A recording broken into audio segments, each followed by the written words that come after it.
What's going on? We back with the Boxing Clinic and more. It's your boy CJ Goodfella. One time for the one time we grinding.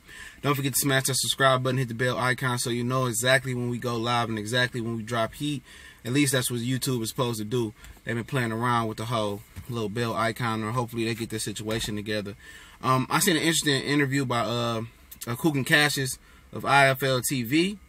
I'm gonna link it to the description so you guys can check it out. And with Anthony Joshua, so he got a one-on-one interview with Anthony Joshua. He asked Joshua about can he interview, and Joshua was like, sure. You know, he handed his belts away.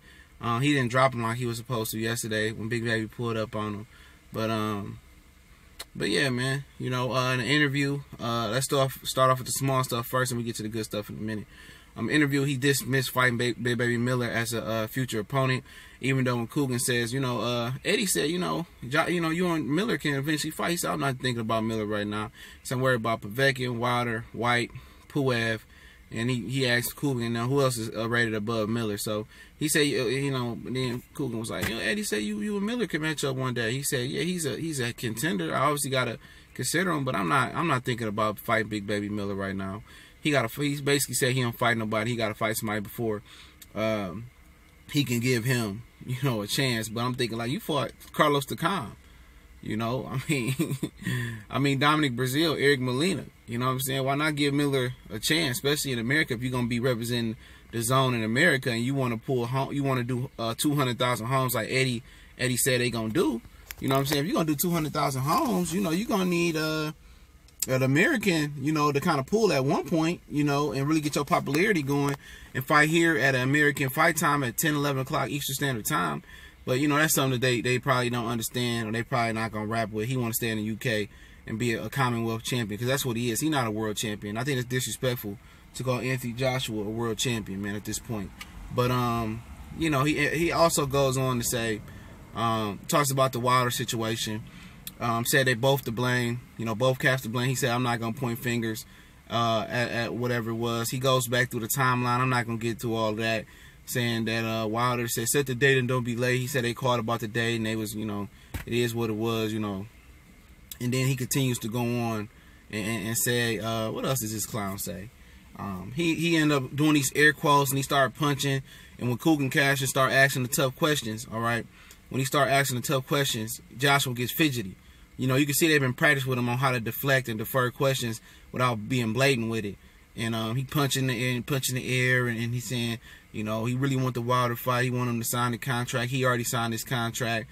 Said the media turnout was good yesterday. And, you know, this is the funny part about the interview, too. Like I said, I'm going to leave the interview link into the description. It's the funny part about the interview in the beginning, before Coogan Cassius edited it. He said that, you know, he's like, Eddie was like, man, Coogan, you should have been there. It was a great media turnout. He said, well, Eddie, you didn't play for my flight. You know, you should have played for my flight. And he kind of edited and then came back on. It was like, man, shut up, Eddie. He just told Eddie to shut up, you know. You know Eddie full of shit, man. And what a lot of guys don't understand is that, you know, these big promoters, they pay for these media outlets to come to the fights. They count their hotel, they count their flights or whatever, right? They pay for that in return for the media to pump propaganda out in the boxing world, or to push their fighter up and to put their fighter name out there in rotation. See, it's to pay for promotion, it's to pay for marketing. See, they don't really know how to market their fighter like that no more, most promoters. So they want the boxing writers of America to do it. You know, they want the media to do it. That's why you see Fight Hub and Fight Hype and Ellie Sackback News, them clown media outlets out here buck dancing for Eddie Hearn, but the first one to be standing up for the national anthem and having American flags in front of their house, talking about how patriotic they are. You know what I'm saying?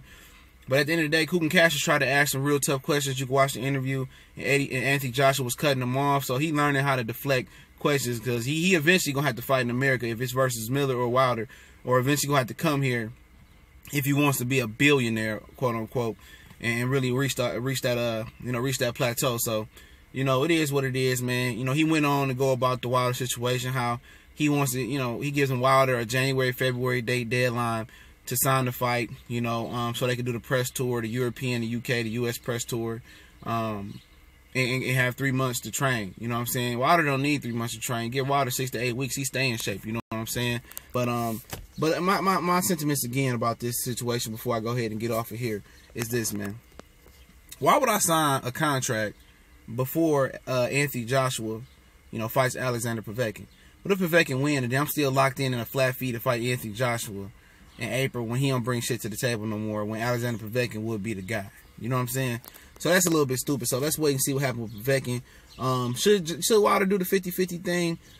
Yeah, after disrespect, yeah, if he want to do that, man, I'm going to support him. But obviously, if he want to compromise, man, they should just give him a split. Give him a 30%, 35% split and make the fight happen. But we know they really don't want to fight Joshua. Joshua don't really fight Wilder right now. He want to fight Dillian White next. And then eventually it'll get to the point where, the UK fans going to get restless with him. And then they going to really ask for him. And then they'll cave and get Wilder a good split. And it'll eventually happen. Probably 2020, like Joshua said from the beginning. Also, before I get off of here, Kugan Cassius also asked Joshua about the $50 million interview he did with him. He said, what else did I say in the interview? What else did I say in the interview? What else did I say in the interview? That's what he kept saying. He got antsy. And, he said, they said it was a $100 million fight. Just give me $100 million now. He said it again. He said he want $100 million now. Then when if they give him $100 million, they want $200 million. He a clown. Like, he ain't ready for Wilder. But remember, he said that, he making it seem like Wilder called Joshua out. That's not true. Joshua called Wilder out. Go back, look at the timeline. Because Wilder was like, I was going to let him slide. I wasn't going to mention him. I was going to let him get his rep up, let him get his fights up.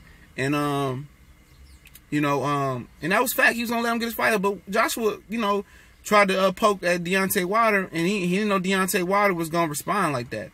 You know what I mean? So, remember, he started this. He called out Deontay, man. He called out Deontay. So, let's not get the business twisted here, man. So, that is what it is, man. It's the Boxing Clinic and more. Don't forget, we on Facebook, Instagram, Twitter. Don't forget, I'm going to link this. All those links are in the description from our social media. Also, we put the interview from IFL TV. We always source our interviews and source our sources and rumors. Most of the time, if it's a rumor, if I got a source, I'll link it in there. And I'll let you know it's a rumor. If it's news, I'm going to always source it so it won't be no fake news, even though people still say fake news when the source is right in the description all of the time. You know what I'm saying? So, it is what it is, man. But don't forget to subscribe to my brother, the Cali Enigma.